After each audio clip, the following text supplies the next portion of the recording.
Good evening. Welcome to kalyanIAS.com.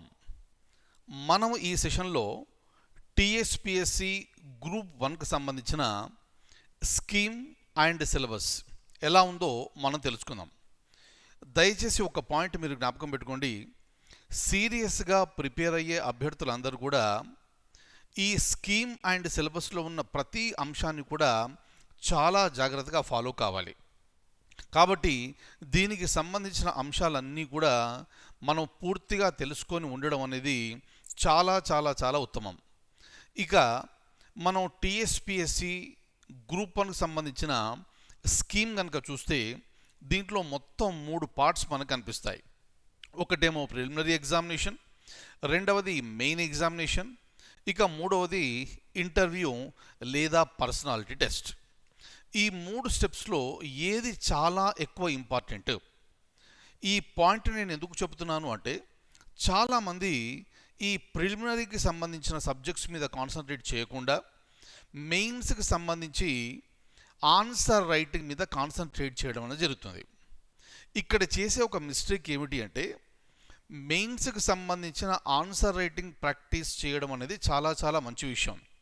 కానీ ఈ answer writing రావాలి అంటే ముందుగా మనకు సబ్జెక్ట్ తెలిసి ఉండాలి. ఒక సబ్జెక్ట్ మీద మనకు బాగా గ్రిప్ ఉన్నప్పుడు ఆ సబ్జెక్ట్ మీద మనకున్న నాలెడ్జ్ ఉపయోగించుకొని దాంట్లో కరెంట్ అఫైర్స్ని ఇంటిగ్రేట్ చేసి we have to present our answers in a better manner. కాబట్టి ఇక్కడ మనం ముఖ్యంగా తెలుసుకోవాల్సింది ఏమిటంటే, డైరెక్ట్గా ఆవేశపడి ఆందోళన పడి వెంటనే మెయిన్స్కి సంబంధించిన ఆ స్కీమ్ ఆ ప్యాటర్న్లో ప్రిపేర్ కాకుండా ఒక్కొక్క స్టెప్లో ప్రిపేర్ అవుతూ వెళ్ళడం అనేది ఉత్తమం. ఎందుకంటే గ్రూప్ 1లోనే కాదు, నేను సివిల్ సర్వీసెస్ ఎగ్జామినేషన్లో కూడా చూశాను.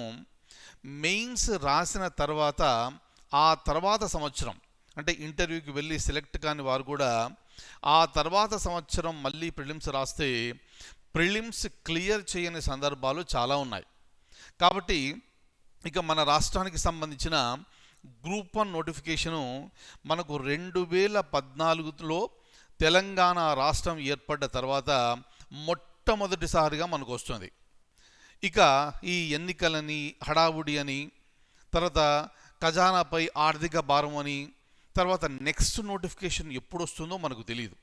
కాబట్టి మన కళ్ళ ముందు ఉన్న ఈ నోటిఫికేషన్ 503 పోస్టులతో రాబోతున్న ఈ నోటిఫికేషన్ సంబంధించి ప్రతి ఒక్క స్టెప్ మనం జాగ్రత్తగా మనం ఫాలో కావాలి. అందుకని సీరియస్గా ప్రిపేర్ అయ్యే అభ్యర్థులందరూ కూడా మేమిచ్చే గైడ్లైన్స్ చాలా జాగ్రత్తగా కనుక మీరు ఫాలో అవుతే మీకు ప్రిపరేషన్ ఈజీ అవుతుంది. ప్రిలిమ్స్ పాస్ అవ్వడం ఈజీ, మెయిన్స్లో ఆన్సర్స్ బాగా రాసి ఎక్కువ మార్కులు తెచ్చుకోవడం, అలాగే ఫైనల్ స్టేజ్ ఇంటర్వ్యూకి వెళ్ళిన తర్వాత దానికి సంబంధించిన గైడెన్స్ కూడా మన ద్వారా మీకు వస్తుంది. దాంట్లో కూడా ఎక్కువ మార్కులు సాధించి మంచి ర్యాంక్ మీరు పొంది మీరు కోరుకున్న సర్వీస్ని మీరు పొందాలి. కాబట్టి దానికి తగ్గ ఈ ప్లానింగ్ సిస్టమ్ అనేది డెవలప్ చేయడం జరిగింది. కాబట్టి ఈ స్కీమ్ గురించి మనం జాగ్రత్తగా చూస్తే ప్రిలిమ్స్కి సంబంధించి అన్ని multiple choice questions, objective type questions అన్నీ మల్టిపుల్ చాయిస్. అంటే ఒక క్వశ్చన్ ఇచ్చి దాని కింద 4 ఆప్షన్స్ ఇచ్చి దాంట్లో ఏది కరెక్ట్ అనేది మనం గుర్తించాలి. ఇది ప్రిలిమినరీలో ఉన్న ఒకే ఒక పేపర్. అయితే ఇక్కడ జాగ్రత్తగా కనుక మనం చూస్తే ఈ ప్రిలిమినరీలో ఉండే ప్రతి సబ్జెక్టు కూడా మనకు ఇంపార్టెంట్. ఎందుకంటే కేవలం ప్రిలిమ్స్ కోసమే కాకుండా ఈ ప్రిలిమ్స్లో ఉన్న సబ్జెక్ట్స్ అన్నీ కూడా మనం జాగ్రత్తగా ప్రిపేర్ అవుతే మెయిన్స్లో ఉండే సేమ్ సబ్జెక్ట్స్ ఇంకా ఎక్కువగా నేర్చుకోవడానికి, ఇంకా ఇన్డెప్త్ ఎనాలిసిస్ కోసం మనకు బాగా పనికొస్తుంది. కాబట్టి ప్రిలిమ్సే కదా అని ఎవరైనా నెగ్లెక్ట్ చేస్తే మొదటికే మోసం వచ్చే అవకాశం ఉంది. కాబట్టి మీరు రేపు ప్రొద్దున డిప్యూటీ కలెక్టర్ కావాలన్నా, డిఎస్పి కావాలన్నా, సిటిఓ కావాలన్నా, ఆర్టీఓ కావాలన్నా, ఎంపీడీఓ కావాలన్నా ముఖ్యంగా మనకు కావాల్సింది ఏమిటంటే మొదటి మెట్టు దాటడము. అదే ప్రిలిమినరీ ఎగ్జామినేషన్. కాబట్టి దయచేసి ఎవరు కూడా ఎట్టి పరిస్థితుల్లో నెగ్లెక్ట్ చేయవద్దు. రైట్. ఇది దాటిన తర్వాత ప్రిలిమినరీ పరీక్ష రాసి ఉత్తీర్ణత సాధిస్తే మెయిన్స్ పరీక్ష రాయడానికి అర్హత ఉంటుంది. అయితే ప్రిలిమినరీలో అన్ని ఆబ్జెక్టివ్ టైప్ ఆఫ్ క్వశ్చన్స్ ఉంటే ఇక్కడ మనకు మెయిన్స్కి వచ్చేటప్పటికి 6 పేపర్స్ మనకు కనిపిస్తాయి. 6 కంపల్సరీ పేపర్స్ మనకు కనిపిస్తాయి. ప్లస్ ఇంకొకటి ఇంగ్లీష్ పేపర్ ఒకటి మనకు కనిపిస్తుంది. ఆ ఇంగ్లీష్ పేపర్కి సంబంధించి అది క్వాలిఫైయింగ్ నేచర్ అయినా కూడా ఆ క్వాలిఫైయింగ్ నేచర్ ఆ పేపర్లో మనం క్వాలిఫై అయితేనే మిగతా ఈ జనరల్ స్టడీస్ సంబంధించిన 1, 2, 3, 4, 5, 6 ఈ పేపర్స్ని ఎవాల్యుయేట్ చేయడం జరుగుతుంది. ఒకవేళ ఇంగ్లీష్ పేపర్లో కనుక అర్హతకు సంబంధించిన మార్కులు రాకపోతే మిగతా 6 పేపర్లు ఎంత బాగా రాసినా అది వ్యర్థం అవుతుంది. కాబట్టి English paper qualifying nature paper అయినా కూడా అది మనం జాగ్రత్తగా ప్రిపేర్ కావాలి అనేది మనం తెలుసుకోవలసిన మరొక ముఖ్య విషయం. ఇక మిగతా 6 పేపర్లకు వస్తే ఈ ఒక్కొక్క పేపర్లో ఏముంది అనేది నేను మీకు ఇప్పుడు చూపించబోతున్నాను. ఈ ఒక్కొక్క పేపర్కి 150 మార్కులు. అక్కడ మనకి ఇచ్చే సమయము 3 గంటల సమయం. ఈ 3 గంటల్లో వారు ఇచ్చిన ప్రశ్నలకు మనం జవాబులు రాయాలి. ఎన్ని ప్రశ్నలకు జవాబులు రాయాలి అంటే అన్ని ప్రశ్నలకు ఖచ్చితంగా మనం జవాబు రాసి తీరవలసిందే. అయితే ఈ జవాబు రాయడం అనేది మనం 10th క్లాస్లోనో, ఇంటర్మీడియట్లోనో, డిగ్రీలోనో, పీజీలో రాసినట్టుగా రాస్తే అక్కడ మార్కులు రావు. ఐ రిపీట్, మనం ఈ 10th, ఇంటర్మీడియట్, డిగ్రీ, పీజీలో రాసినట్టుగా రాస్తే అక్కడ మార్కులు రావు. ఎందుకంటే ఈ డిగ్రీ పరీక్షల్లో మీరు ఎంత క్వాంటిటీ రాస్తే అన్ని ఎక్కువ మార్కులు వచ్చే అవకాశం ఉంది. మరి కాంపిటేటివ్ పరీక్ష కాబట్టి, దట్ టు గ్రూప్ 1 లాంటి ప్రెస్టీజియస్ పరీక్ష కాబట్టి, ప్రభుత్వం కోరుకునేది కూడా నాణ్యత ఉన్న అభ్యర్థులనే కాబట్టి ఇక్కడ నాణ్యత అనేది చాలా చాలా ఇంపార్టెంట్. అందుకని ఒక ప్రశ్న ఇచ్చి ఆ ప్రశ్నకు సంబంధించిన జవాబు ఎన్ని పదాల్లో రాయమంటే అన్ని పదాల్లో మనం ముగించవలసిందే. Very very very very important. దీనివల్ల ఏమవుతుంది అంటే రాసే ఆన్సర్లు మనకు క్వాలిటీ వస్తుంది. మరి ఇది అంత ఈజీయా అంటే దయచేసి వినండి. ప్రిలిమినరీ అయినా ఈజీ కాదు, మెయిన్ పరీక్ష అయినా ఈజీ కాదు, ఇంటర్వ్యూ అటెండ్ అవ్వడం అయినా కూడా ఈజీ కాదు. ఒకటి ఎప్పుడు ఈజీ అవుతుంది అంటే దానికి సంబంధించిన విధంగా, ఆ పరీక్షా విధానానికి సంబంధించిన విధంగా మనం జాగ్రత్తగా ప్రిపేర్ అయితే, దానికి సంబంధించిన ప్రాక్టీస్ మనం కనుక బాగా చేస్తే అప్పుడు ఈజీ అవుతుంది. కాబట్టి నేను ముఖ్యంగా ఈ సీరియస్గా గ్రూప్ 1 పరీక్ష రాసే విద్యార్థులందరికీ నేను చెప్పేది ఏమిటి అంటే ఇది ఆషామాషి వ్యవహారం కాదు. ఎందుకంటే మన రాష్ట్రంలో ఇది టాప్ మోస్ట్ పొజిషన్ గ్రూప్ 1 అనేది. డిప్యూటీ కలెక్టర్, డిఎస్పీ, మిగతా పోస్టులు అన్నీ మీకు ఆల్రెడీ తెలుసు. కాబట్టి అటువంటి ప్రెస్టీజియస్ పొజిషన్లో ఉండి, కమాండింగ్ పొజిషన్లో ఉండి, రేపు ప్రొద్దున మీ కింది స్థాయి సిబ్బందికి మీరు ఆర్డర్స్ ఇస్తూ వారి చేత చక్కగా పనులు చేయించాలన్నా, మీ పై స్థాయి అధికారులు మిమ్మల్ని ఏమైనా అడిగినప్పుడు దానికి సంబంధించిన ఇన్ఫర్మేషన్ చక్కగా కమ్యూనికేట్ చేయాలన్నా కూడా మీకు ఒక పొజిషన్ అనేది కావాలి. కాబట్టి అక్కడ కూడా క్రింది స్థాయి ఉద్యోగులతో కావచ్చు, పై స్థాయి అధికారులతో కావచ్చు, మనం కమ్యూనికేట్ చేసేటప్పుడు దాంట్లో నాణ్యత అనేది ఉండాలి. సో ఆ నాణ్యత గురించి వారికి టెస్ట్ చేయడం. అందుకే 6 పేపర్లు ఇచ్చి 6 పేపర్లలో కూడా అభ్యర్థి యొక్క సామర్థ్యాన్ని టెస్ట్ చేయడం అనేది జరుగుతుంది. సామర్థ్యం అంటే ఇచ్చిన ప్రశ్నకు సరైన జవాబు రాస్తున్నారా లేదా, ఇచ్చిన ప్రశ్నకు ఎన్ని పదాల్లో రాయమంటే అన్ని పదాల్లో సమాధానం ముగిసిందా లేదా అనేది చాలా చాలా ఇంపార్టెంట్. అలా కాకుండా ఎవరైనా ఒక అభ్యర్థి ఒక ప్రశ్నకు సమాధానం బాగా తెలుసు అని దానికి సంబంధించిన ఆన్సర్ విపరీతంగా రాసుకుంటూ పోతుంటే టైం వేస్ట్ అవుతుంది, మిగతా ప్రశ్నలకు సమాధానాలు రాయలేరు. ఇక రిజల్ట్ ఏమవుతుంది అనేది మనకు బాగా తెలుసు. కాబట్టి మెయిన్స్ పరీక్షలో మనం ఏం రాయాలి అన్న దాని మీద మనకి ఎన్ని మార్కులు వస్తాయి అనేది ఆధారపడి ఉంటుంది. క్లియర్. దీనికి సంబంధించి కూడా ఈ 6 పేపర్లు కూడా మనం క్షుణ్ణంగా ప్రిపేర్ అయ్యి 6 పేపర్లకు సంబంధించిన ప్రశ్నలు తీసుకొని 6 పేపర్లకు సంబంధించిన ఈ ప్రశ్నలకు జవాబులు రాసి దాన్ని కరెక్షన్ ఎప్పటికప్పుడు చేయించుకొని ముందుకు వెళ్ళడమే మనం చేయవలసిన ముఖ్యమైన పని. Very important. ఈ పాయింట్స్ అన్నీ దయచేసి జాగ్రత్తగా జ్ఞాపకం పెట్టుకోండి. అందుకని గ్రూప్ 1 అంటే ఏదో సరదాగా రాసి మామూలుగా ప్రిపేర్ అయ్యి చక్కగా డిప్యూటీ కలెక్టర్ అవుదాము, డిఎస్పి అవుదామంటే ఆ కలగానే మిగిలిపోతుంది. రైట్. ఇది గ్రూప్ 1కి సంబంధించిన అంశం కాబట్టి నేను చాలా చాలా చాలా క్లియర్గా ప్లస్ మన ప్రిపరేషన్ మొదలైన తర్వాత ఎస్పెషల్లీ మెయిన్స్కి వచ్చినప్పుడు నేను కూడా చాలా స్ట్రిక్ట్గా వ్యవహరించవలసి వస్తుంది. దయచేసి సీరియస్గా ప్రిపేర్ అయ్యే అభ్యర్థులందరూ కూడా దీనికి సహకరించాలి. సహకరిస్తేనే మనం ఇక్కడ చాలా విషయాలు నేర్చుకుంటూ మనం ముందుకు వెళ్తాము. ఇక మెయిన్స్ పరీక్ష రాసేటప్పుడు రాసే విధానంలో అక్కడ ఫ్లో అనేది మనకు కనిపించాలి. ఇవన్నీ కూడా మీరు దయచేసి జాగ్రత్తగా జ్ఞాపకం పెట్టుకోండి. క్లియర్. సో ఇప్పుడు మనకు ప్రతి ఒక్క పేపర్కి మెయిన్స్లో 150 మార్కులు, 6 కంపల్సరీ పేపర్లు కాబట్టి ఇక్కడ మనకు ఒక్కొక్క పేపర్కు 150 మార్కులు, 6 పేపర్లు మొత్తం కలిసి 900 మార్కులు. మెయిన్స్ పరీక్ష ఉత్తీర్ణత సాధించిన తర్వాత ఇక చివరి స్టెప్ అది ఇంటర్వ్యూ పూర్తిగా ఓరల్ కమ్యూనికేషన్ మీద ఆధారపడి ఉంటుంది.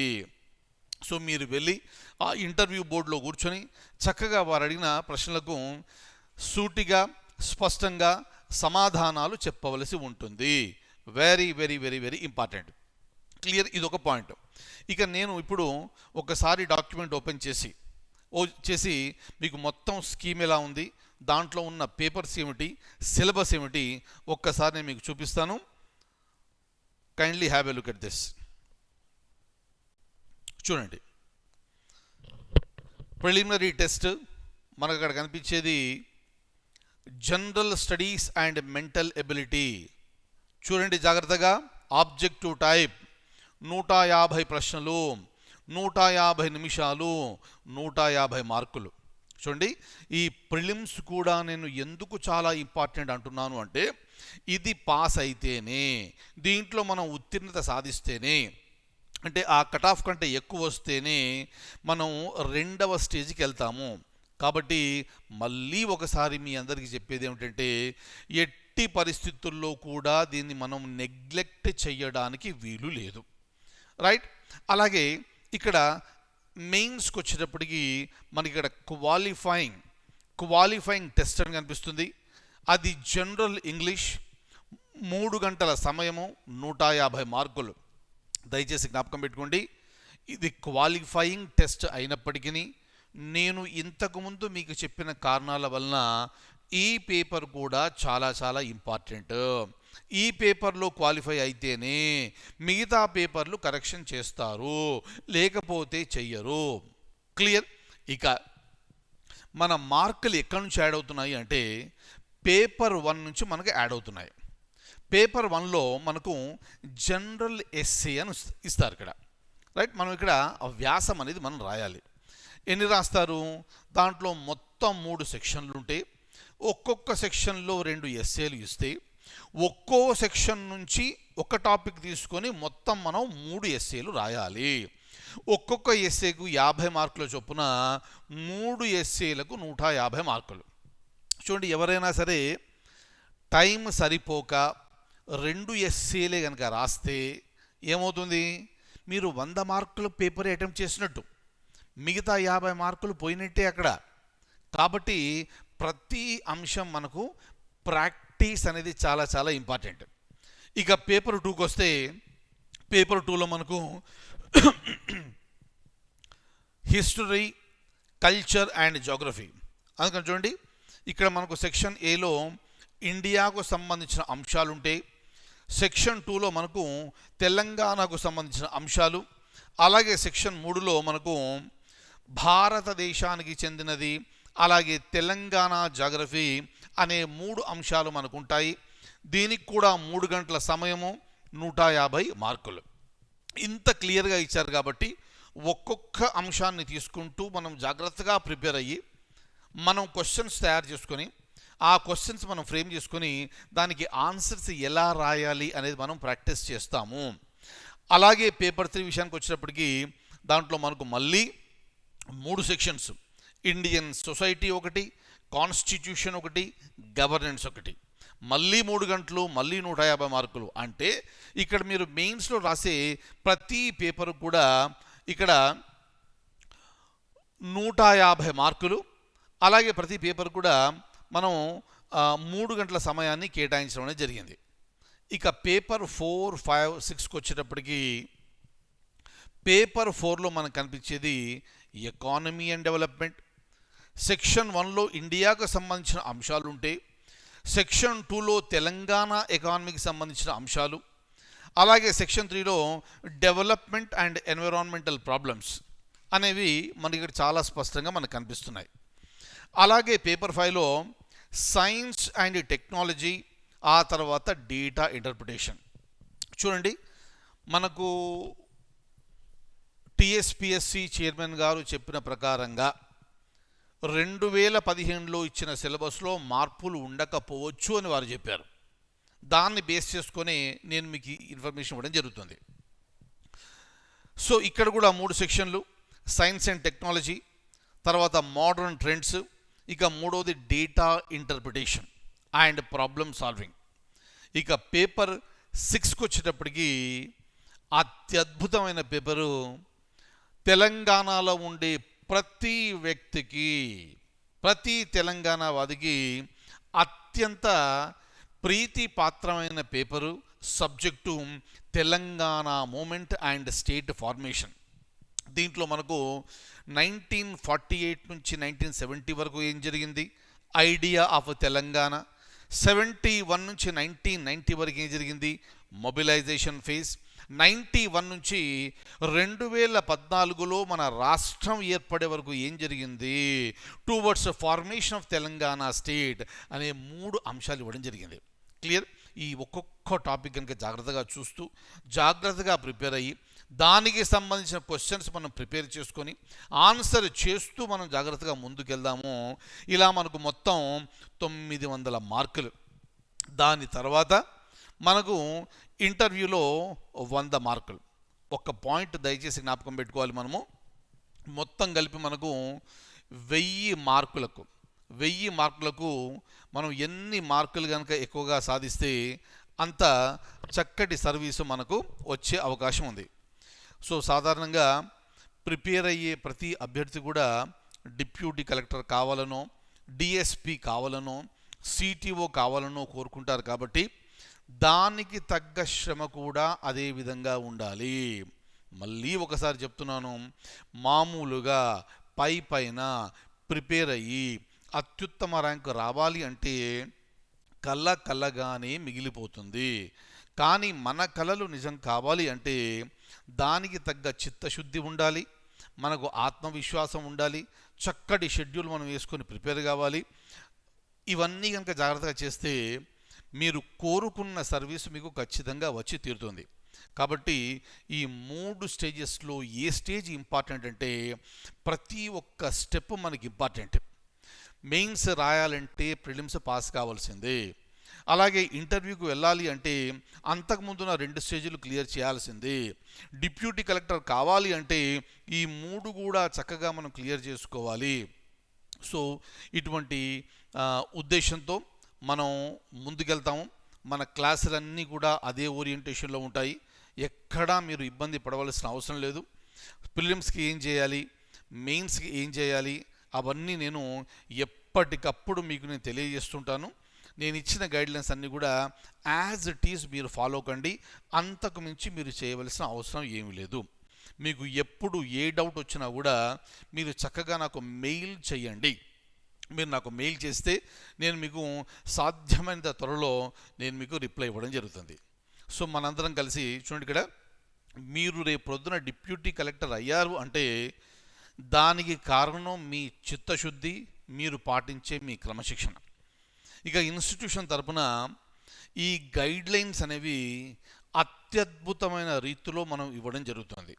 కాబట్టి మీ చిత్తశుద్ధి, మా గైడ్లైన్స్, ఇటు మీ సైడు ఇటు మా సైడు కలిసి క్రమశిక్షణ ద్వారా చక్కటి ర్యాంకులు మనం సాధిద్దాం. దాంట్లో ఎటువంటి సందేహం లేదు. ఇక మనల్ని మనమే మోటివేట్ చేసుకుంటూ మనం ముందుకెళ్దాము. ముందుకెళ్తూ ప్రతి ఒక్క స్టెప్ జాగ్రత్తగా ఫాలో అయ్యి ప్రతి ఒక్క సబ్జెక్టు జాగ్రత్తగా నేర్చుకొని వీలైనన్ని ఎక్కువ మార్కులు మనం సాధిస్తూ చూడండి. అందుకనే చాలామంది ప్రిలిమ్స్ అయిన తర్వాత కట్ ఆఫ్ ఎంత ఉండొచ్చు అన్న దాని మీద బోలెడంత టైం వేస్ట్ చేస్తారు. దానితో మనకు సంబంధం ఉండకూడదు. అంటే మన ప్రిపరేషన్ ఎంత బాగా ఉండాలి అంటే ప్రిలిమ్స్ రాసామంటే ప్రిలిమ్స్ ఖచ్చితంగా పాస్ అయిపోతాం.